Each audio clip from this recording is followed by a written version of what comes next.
सस्ते दामों पर कोविड के टीके फराहम करने के बहाने मुकामी टीवी चैनल को धोखा देने वाले एक शख्स जिसको हाल ही में गिरफ्तार किया गया था कि इसी तरह के एक और धोखे का मामला सामने आया है।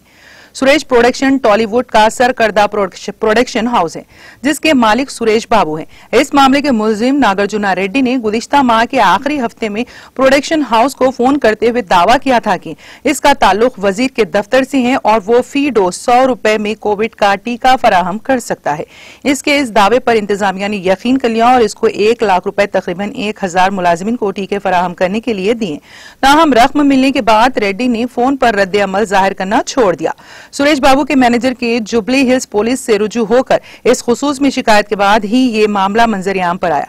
पुलिस ने एक मामला दर्ज करके जांच शुरू कर दी। हैदराबाद साइबर क्राइम पुलिस ने 8 दिन कबल रेड्डी को एक मुकामी टीवी चैनल को 1.5 लाख रुपए का इसी तरह का धोखा देने पर गिरफ्तार किया था।